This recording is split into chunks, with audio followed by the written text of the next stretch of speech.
हमारे इस चैनल मैथिली गंगा को लाल बटन दबाकर सब्सक्राइब करें व घंटी के निशान का बटन दबाएं ताकि सभी नए वीडियो आप तक तुरंत पहुंचे बिल्कुल मुफ्त।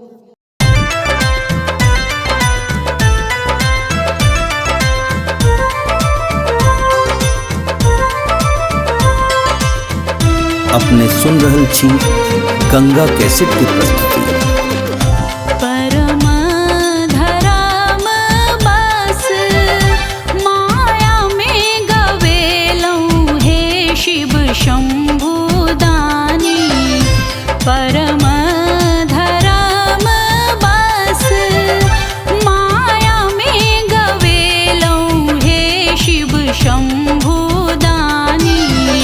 करम धरम सब धोल हे शिव ओढ़र दानी।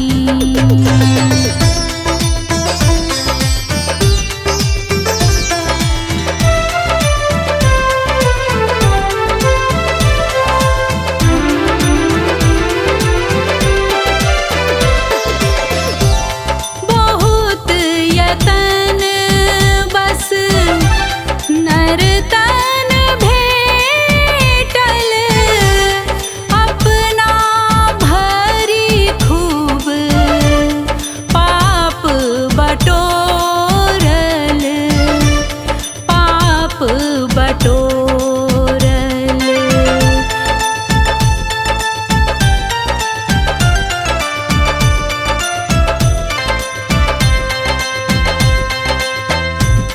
बहुत यतन बस नर्तन भेटल अपना भरी खूब पाप बटोरल पाप बटोरल।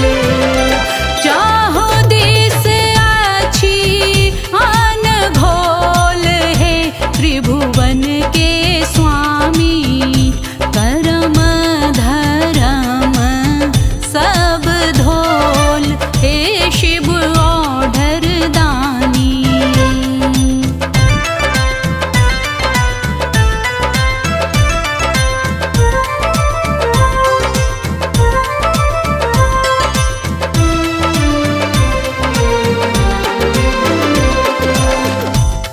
आहाँ के छोरी बाबा सबके पूजला हूँ। दुख छोरी सुख कही यो नहीं देखलूँ कहियो ने देखलूँ।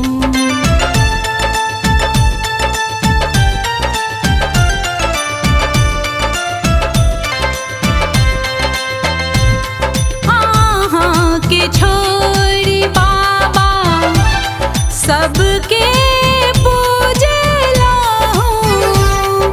दुख छोरी सुख कही यो नहीं देखलूँ कहियो ने देखलूँ। भेला हो फूटल ढोल हे शिव शंभु दानी। करम धरम सब धोल हे शिव ओढ़र दानी। अपने सुन रहल छी गंगा कैसेट की प्रस्तुति।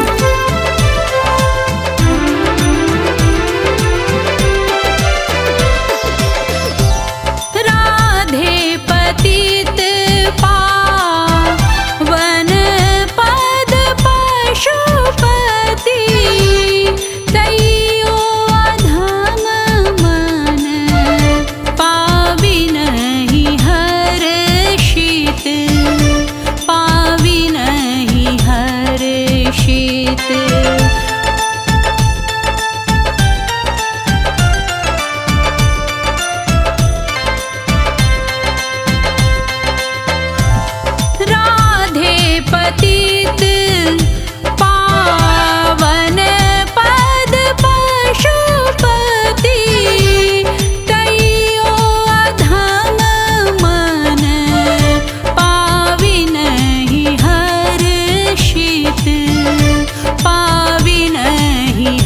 हर्षित बाजनई बम बम के बोल हे शिव शंकर दानी करम धरम सब धोल हे शिव